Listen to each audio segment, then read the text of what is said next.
My bad not uploading a mock draft video. I recorded one, the file got corrupted. I don't know what the hell happened. Like I've been saying, still learning this shit. It's a pretty shit video anyway, so I honestly don't even care. But I wanted to upload a video and it popped off, or the last one popped off, so would have been nice, but whatever. Next week, we're back into it. You can obviously tell I'm in a different place again. Back home, my childhood bedroom. Grind don't stop. Content don't stop. Come with another video, new rankings right now. Finishing off with the rest of my wide receiver rankings. Gonna go 11 through 20 today. Same idea as before. Enough of the chit chat. Let's get into it. All right, first up on my wide receiver 11, we got Keenan Allen of the Los Angeles Chargers. Had 106 receptions last year, 1,100 receiving yards, 6 touchdowns. Finished as the wide receiver 14. He's attached to Justin Herbert, who's one of the best quarterbacks, and Chargers are one of the best offenses in the NFL. Last year, they had the second most passing yards and the fastest pace of play in the NFL. Keenan's also been dominating forever. I mean, he's just target reception machine. He's just never been super good at getting the end zone, but now that he has Justin Herbert, I think being in this wide receiver 10 to 12 range is pretty much a given. The only reason he's not higher is because he's another really good wide receiver with Mike Williams, who we'll talk about later in this video, but the wide receivers for this team are going to absolutely eat. In one of these years, Justin Herbert is going to get 40, 45 touchdowns. No doubt about it. It could easily be this year. They go for it on every fourth down. It's absolutely beautiful. It's great for fantasy. I really want as many pieces of that offense as I can get.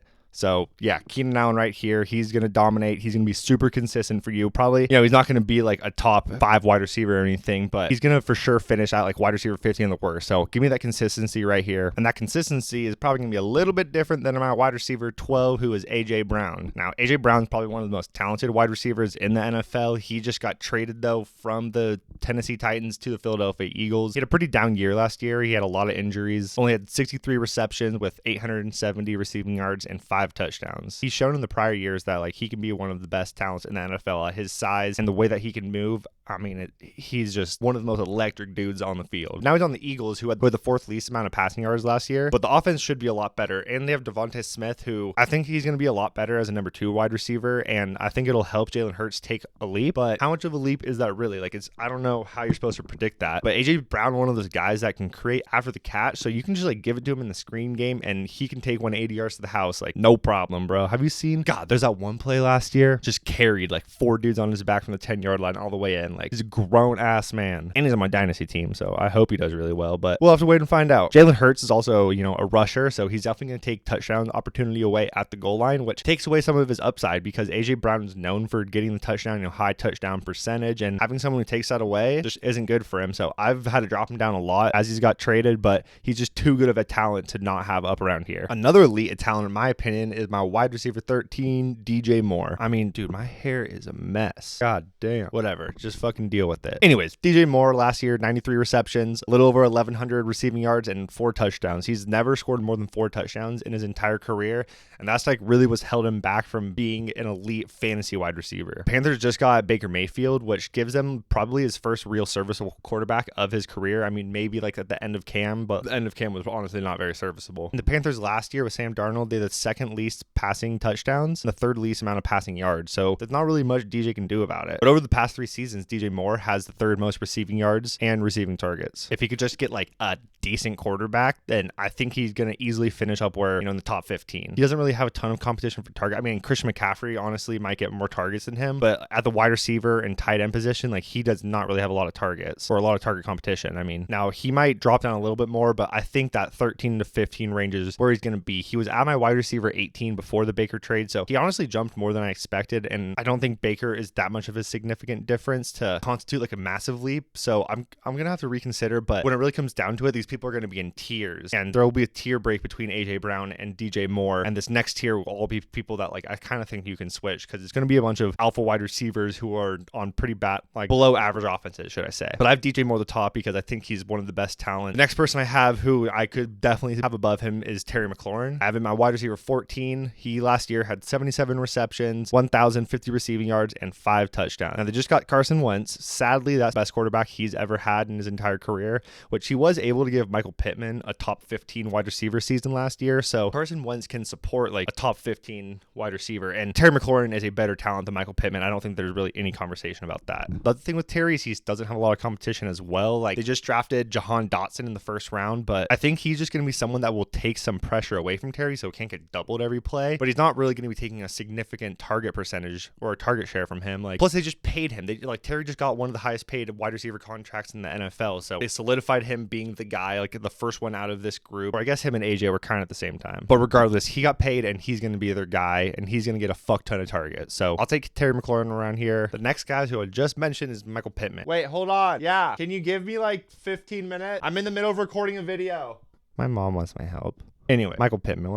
Michael Pittman. He had 88 receptions last year, right over 1,000, almost 1,100 receiving yards and 6 touchdowns. Like I said, he finished as a wide receiver 15, and I think that they got a quarterback upgrade. They got Matt Ryan, and while Matt Ryan is not like an elite quarterback anymore, he's still good. Better than Carson Wentz, I'd say. Last year was the first year of Matt Ryan's career where he didn't produce a wide receiver 1, and that's only because Calvin Ridley didn't play like majority of the year. Now, Michael Pittman isn't as good as Calvin Ridley or Julio Jones or Roddy White, but I'm not ranking him as a wide receiver 1. That's why he's going to be around here, and he's going to get a ton of targets. Alec Pierce is like the only guy they really brought in for competition, and he's a rookie in the second round, so I think he just totally deserves to be the spot. I've honestly seen people have him ranked way higher. I can't get to like the wide receiver 12. Like, I think that Terry McLaurin and DJ Moore are so much more talented, and the quarterback situation is very comparable with them, so that's why I have him below, but still very in on Michael Pittman. He could definitely take a leap this next year and go way up, but I got him here for right now. Next up, I have Mike Williams. A lot of this stuff that I talked about Keenan Allen obviously applies here. Mike last year had 76 receptions, 1,150 receiving yards, and 9 touchdowns. Finished as a wide receiver 10 last year. This dude last year was like a tale of 2 different seasons. Over the first 5 games, he averaged 20 points per game, and the rest of the season, he averaged about 10 points, a little bit under that. But that's not like,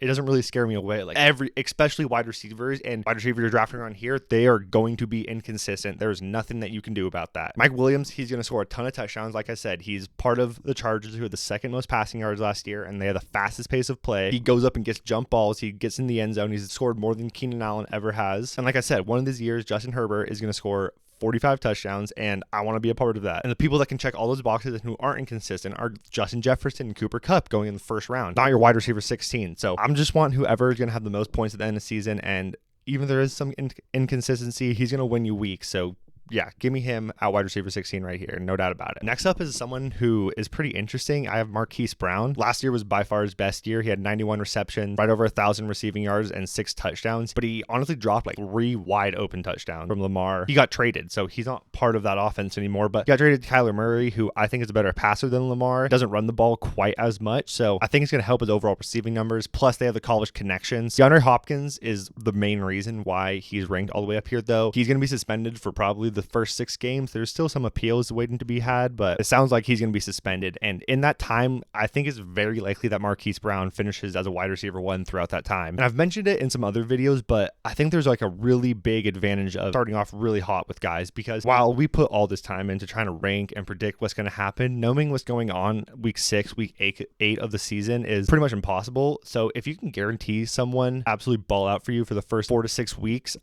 that's somebody I put a lot of value into. That's made me like rank him pretty high. I had him a little bit higher, but I eventually put Mike and Michael over him, but I could definitely see myself kind of flipping back. But I think this area is right around where I'm going to put him and have him at that, like once draft season actually rolls around, unless obviously the suspension goes down from 6 games, but at the time being it's not. So I'm going to be taking him here. He's going to be an absolute stud. And it's not like he's not going to be a part of the offense once DeAndre comes back. Like, they still need other pieces. Like, Christian Kirk had great week. Zach Ertz had great week. So he's still going to be a good wide receiver, probably a wide receiver 2, like probably closer to like the 20-24 range, but he's going to get you off to a great start, especially when he's your wide receiver 2 or 3 on your team. So at this point, yeah, give me Marquise Brown. I love it. Next up is someone who I was super excited for, but got somebody traded to his team, so now it's just a little tough. It's Jalen Waddle. Obviously got Tyreek Hill drafted to, or not drafted, but traded to his team this past year. He broke the rookie reception record last year. He had 104 receptions, about 1,000 receiving yards, and 6 touchdowns. I was really excited to see what he could do this year. I thought that Mike McDaniels was going to do a bunch of really dope things for him and really utilize him, kind of like how he did with Debo. But now with Tyreek Hill here, there's just no way that Tua is going to be able to sustain like 2 top-end wide receivers. So as much as I love the talent of Jalen, I can't put him in like the top 12 or anything, top 15. Like, these other people will just have so many less question marks with better quarterbacks or way more guaranteed targets. Like, unless Tyreek Hill falls way off, like that's the only way I could see him finishing a lot higher, but I don't really predict that to happen. I mean, there's no really reason to think that, or he doesn't mesh with Tua. Like, those are the things, but like, I don't know, unless there's somebody that's like in Dolphins camp saying that, then no